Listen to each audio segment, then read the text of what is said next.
Hello everyone, and in today's video we will go through the financial freedom figures, and by the end of this video you will be able to know which are your financial objectives, starting from financial survival and arriving up to financial abundance. So let's start. So the first step to calculate your financial freedom figures is to track your expenses for the last months, so you have an idea of how much you're spending every month, and to categorize this spending into two main buckets. So the first bucket is going to be the discretionary expenses, which are all those expenses that you can control, that you don't need to survive, but you need to live a comfortable life. Some of these might include, for example, restaurants, trips, etc. And also the second category will be the non-discretionary expenses.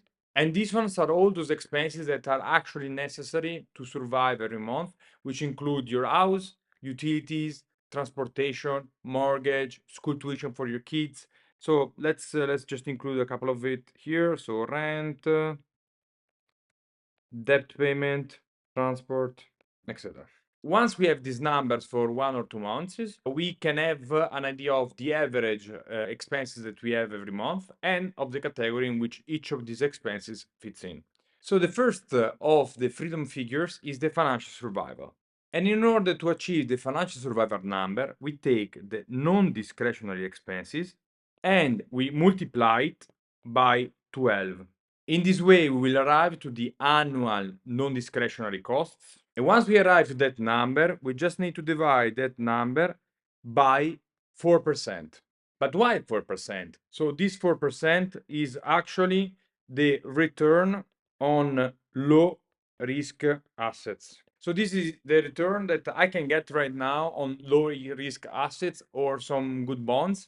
If in your jurisdiction and in your country this number is different, please feel free and use that number. It can be either higher or lower, but feel free and go ahead and plug it here.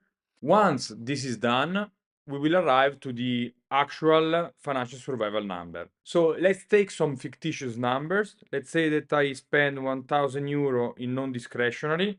I multiply it by 12.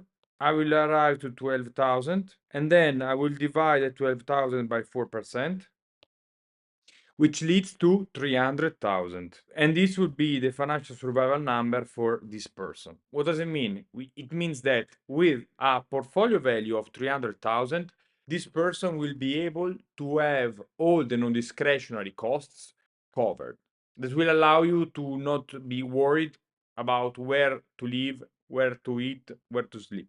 The second number of this financial freedom path, let's say, it's the financial living. So here is similar to the previous. And here, on top of the non-discretionary, we'll also consider half of the discretionary costs. So discretionary cost times 50%, which is half of it. Then we add these two together and we multiply that amount by 12 to arrive at the annual living cost. And the approach to arrive at the financial living number will be the same. So we take the annual living cost and we divide by 4%. Using our numbers before, we will have 1,000. Then let's say the discretionary costs are another 1,000 times 50% equal 500. And so we will arrive to 1,500 times 12, which leads to 18,000. And we divide the entire 18,000 by 4%, which leads to a final figure of 450,000. So this person with a portfolio value of 450,000 will have its non-discretionary expenses and half of its discretionary expenses completely covered. Going now to the most important figure, in my opinion, which is the financial independence. This is when we will be completely free from our need to obtain financial resources. We will work only if we want to, and therefore we will be completely free to do what we want. So C is financial independence. Here is going to be like above, so non-discretionary and discretionary. This time not divided by half, but the total amount. We sum it up and then we multiply it by 12 and we will achieve our annual independence cost. Then we will take the number and we'll divide it by 4% to arrive at the financial freedom number. Okay, so going through the exact same example as before, we'll continue. Here is gonna be 1,000, 1,000 here as well, so 2,000 times 12 is 24,000, which divided by 4% gives a total of 600,000. So this person that lives spending 2,000 euro a month, 24,000 a year, will be able to afford this lifestyle by having a portfolio value of 600,000. And with that, this person will completely be free if he maintains the lifestyle that he's currently having and will not need to work any additional day in his life. But let's go further. If we want to be more independent, we want to be financially free. So to do really what we want, it's financial freedom. So on top of the financial independence costs, which are these ones, just to make it clear, we will add 1 to 3 luxuries that you want in your life. It can be a house, a boat, a car. Just ensure that you convert the prices of these items into a monthly or annual cost. So here we can just take the annual mortgage plus maintenance cost. Here we take annual loans plus maintenance. Same here, annual loan plus maintenance. Also for boat and cars, we can have, instead of the annual loan and maintenance, we can directly have rent costs if we don't want to own, but just to rent periodically during summer, for example. And we add all of that to the annual independence costs. That will give us the annual freedom costs. And as always, we divide the number by 4% and we will get our financial freedom number. So by going through an example here, the usual one, we have the financial independence cost that we said before were 24,000.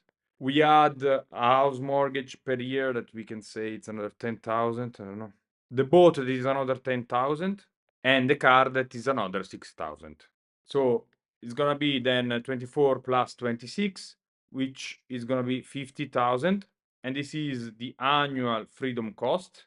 And we need to divide that amount by 4%. And we will get to a number of 1,250,000, which is the financial freedom number. So a person can afford this kind of life with a portfolio of 1,250,000. Let's go now to the final level, the boss level, which is the financial abundance. This is where, on top of the annual freedom costs, we add all the luxuries we want and all the dreams we want. So, for example, here we can add a jet, we can add a cook at my place 7 days a week. Luxuries can be fancy car, it can be second house, etc. You will do the same exercise as before.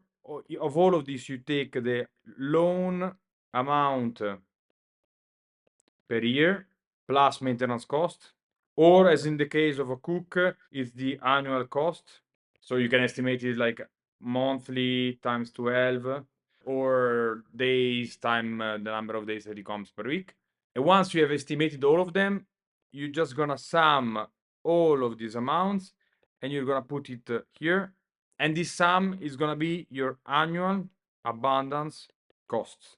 And to arrive to the annual abundance number, we'll just need to divide all of this by 4%. And here you will get your financial abundance number. Let's just say, without going through the estimations, that this number is 2,500,000.